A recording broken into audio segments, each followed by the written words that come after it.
आपने हमारे चैनल को अभी तक सब्सक्राइब नहीं किया है तो सब्सक्राइब कर दीजिए, बेल आइकन घंटी भी दबा दीजिए। आज मैं आपको जगन्नाथ भगवान की कहानी सुना रही हूँ। भगवान तो आपको पता है कोई जात पात मानते ही नहीं हैं।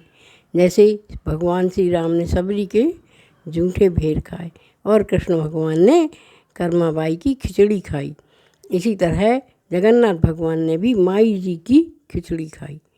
एक डोकरी थी जो नित्य सुबह उठती और भगवान जगन्नाथ जी के लिए पहले उठकर खिचड़ी बनाती और खिचड़ी बनाकर और भगवान को 3 आचमनी देती और कहती, भगवान आइए माई की खिचड़ी पाइए, भगवान जगन्नाथ जी आइए और माई की खिचड़ी पाइए। तो जगन्नाथ जी स्वामी छोटा सा बालक का रूप बनाकर दौड़े दौड़े आ जाते और कहते, माई भूख लगी है जल्दी दे दो। तो बस भगवान माई जो है जल्दी से भगवान को खिचड़ी खिला देती। तो भगवान बालक के रूप में रहते और खिचड़ी खा के चले जाते। बहुत दिन हो गए, मंदिर का पुजारी बड़ा परेशान रहता कि भगवान सुबह सुबह पता नहीं कहाँ गायब हो जाते हैं।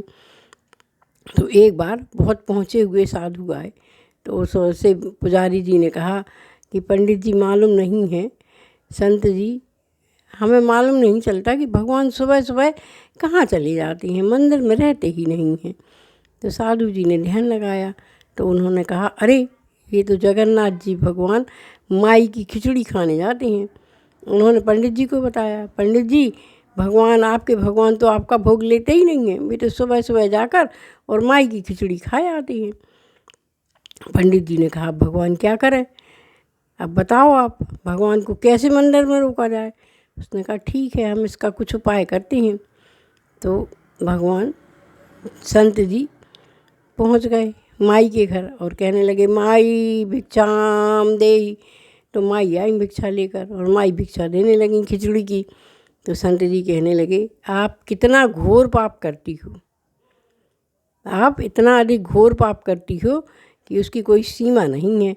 तो माई ने कहा, मैं क्या करती हूँ, मैं तो सुबह उठती हूँ, झट से भगवान के लिए खिचड़ी बनाती हूँ, जगन्नाथ स्वामी जी के लिए, उनको मेरे हाथ की खिचड़ी बहुत अधिक प्रिय है और मैं उनको खिचड़ी खिला देती हूँ। तो भाई कहने लगे, संत जी वही तो आप गलती करती हो। मैंने कहा, क्या गलती करते। अरे बोले, माई भगवान को घर पर बुलाना है तो आपको पहले अपने घर की सफाई करना चाहिए, पहले आप अपना घर झाड़ो बुहारो, उसके बाद आप नहाओ, नहा के पानी भर के ले आओ ताज़ा, फिर भगवान जी को खिचड़ी बनाओ और फिर भोग लगाओ, तो भगवान आपका भोग खाएंगे ना। ऐसे तो आप बुलाती हो तो उनको मजबूरी में आके और खाना पड़ता है। तो माई ने कहा, हाँ आप कह तो सही रहे हो कि पहले साफ़ सफाई स्वच्छता होना चाहिए, फिर स्नान ध्यान होना चाहिए, फिर भगवान की खिचड़ी का भोग लगाना चाहिए। दूसरे दिन से माई ऐसे ही करती, सुबह उठती जल्दी घर की झाड़ू पोछा करती, फिर जो है जल्दी से नहाती, नहा कर ताज़ा पानी भर कर लाती, पानी भर कर भगवान को खिचड़ी लगाती। होते होते बहुत टाइम हो जाता, 11 बज जाते, भगवान को बहुत भूख लगे आती, पर माई खिचड़ी बना ही नहीं पाती और जो पंडित भोग लगाता तो भगवान उस भोग को लेते ही नहीं। इसी तरह होते होते 7 दिन हो गए, भगवान बहुत दुबले हो गए। अब पंडित जी को बड़ी चिंता हुई। फिर पंडित जी ने कहा, अब क्या करें। पंडित जी राजा के पास गए और राजा से कहने लगे कि भगवान बहुत दुबले हो रहे हैं, 7 दिन हो गए हैं, पता नहीं कारण पता नहीं चलता। तो पंडित जी ने कहा, अरे। तो पंडित जी राजा आए, राजा ने भगवान से बहुत विनय की कि भगवान आप अगर दुबले हो जाओगे तो हम लोगों का क्या होगा। भगवान जो है, राजा ने बहुत विनय की और राजा की विनय सुनकर भगवान ने कहा, कुछ नहीं कहा। रात हुई तो राजा सोया। जैसे ही राजा सोया तो उन्होंने भगवान ने सपने में राजा को दर्शन दिए कि घोर अनर्थ हुआ आपके राज्य में। मैं सुबह सुबह माई जी की खिचड़ी खाया आता था तो मेरा पेट भरता था और मैं खूब खुश रहता था, मेरा स्वास्थ्य अच्छा रहता था, पर एक पाखंडी साधु ने आकर और मेरी खिचड़ी ही बंद करवा दी। अब वो माई 11-12 बजे तक खिचड़ी बनाती है, जब तक पटी बंद हो जाती है तो मैं वह खिचड़ी खाने ही नहीं जा पाता। मंदिर के पट 12 बजे बंद हो जाते हैं, वो माई मुझे 12:30-1 पर बुलाती है, आओ जगन्नाथ स्वामी जी खा लो खिचड़ी। अब उनके नहाने धोने से थोड़ी मैं कुछ हो जाऊँगा, जब पट बंद होगा मैं कैसे जाऊँगा खिचड़ी खाने। उस साधु ने बड़ा अनर्थ कर दिया है, मैं भूखा रह रहा हूँ, मैं 7 दिन से भूखा हूँ। अब जो है राजा की नींद खुली, राजा दौड़े दौड़े गए पुजारी के पास, अरे भाई कौन से साधु जी आए थे, उनका नाम बताओ। तो उन्होंने बताया कि भैया बहुत दूर के पहुँचे हुए आए थे, एक महाराज हिमालय में तपस्या करते हैं। मैंने उनसे अपनी समस्या बताई थी कि महाराज जो है भगवान तो सुबह सुबह पता नहीं कहाँ गायब हो जाते हैं, उनका सिंहासन ही खाली रहता है।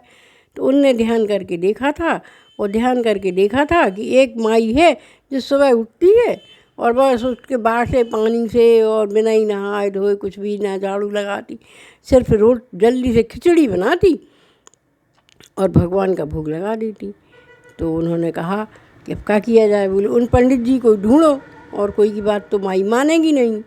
तो भगवान राजा ने अपने सिपाही हिमालय पर भेजे, हिमालय से उन साधु जी को बुलाया गया और साधु जी आए। राजा ने कहा तुमने हमारे यहाँ घोर अनर्थ कर दिया, अब भगवान 7 दिन से भूखे हैं, तुम ही देखो कितने दुबले हो गए हैं। उनने 7 दिन से कुछ खाया ही नहीं है, उनको मंदिर की खिचड़ी भी वगैरह भोजन वगैरह अच्छा ही नहीं लगता है, वो तो सिर्फ अपनी माई जी की खिचड़ी खाते थे और स्वस्थ रहते थे।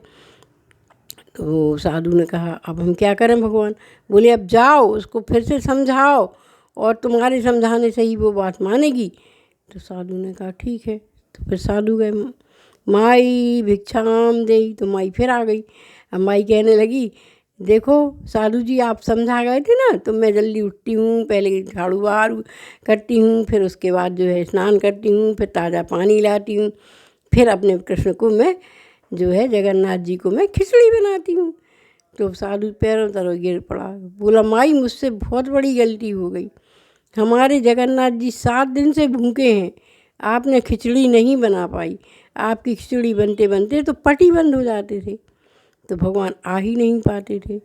तो माई बोली हाँ हम भी 7 दिन से भूखे हैं, ये देखो 7 थालियाँ लगी रखी हैं, लेकिन हमारे जगन्नाथ जी खाने ही नहीं आए, तो हमने भी भोजन नहीं ग्रहण किया, तो हम दोनों ही 7 दिन से भूखे हैं। तो वो पंडित जी कहने लगे भाई हम आपके पैरों में पड़ते हैं, चरणों में पड़ते हैं, आपसे माफ़ी मांगते हैं, हमसे बहुत बड़ा अनर्थ हुआ है, भगवान भी भूखे हैं माँ और आप भी भूखी हो। तो वो डोकरी बोली क्या करूँ, मेरी इतनी अधिक उम्र है कि मैं जल्दी जल्दी कुछ कर नहीं पाती, और जब तक करती हूँ तो 12-1 बज जाते हैं, पट बंद हो जाते होंगे, तो हमारे भगवान कहाँ से भोजन लेने आए। तो साधु ने कहा माँ आप जैसे बनाती थी वैसे ही बनाना, कल से आप वैसे ही बनाना। माई खुश हो गई, माई भगवान का भजन करने लगी, गाना गाने लगी, गीत गाने लगी, भगवान को मनाने लगी।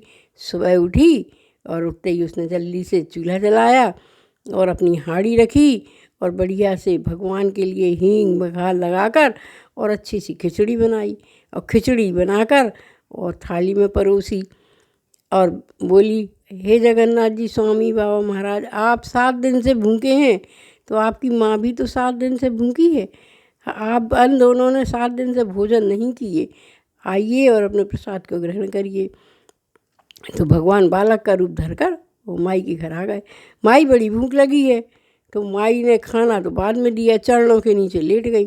वो बोली अरे हमें नहीं मालूम था कि हम इतने दिन से अपने प्रभु को अपने हाथ से बना कर खिला रहे हैं, हम तो यही सोचते थे कि हम भगवान का भोग लगाते हैं, एक छोटा सा बालक आ जाता है, उसको भूख लगी रहती है तो हम उसको खाना खिला देते हैं, प्यार से खिलाते हैं।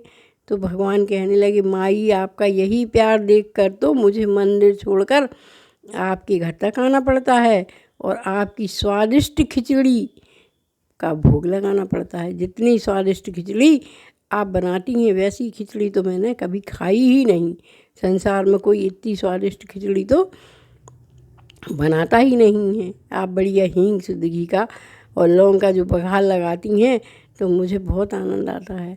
तो माई ने झट से भगवान को भोजन कराया और माई ने भी भोजन किया, दोनों खुश हो गए।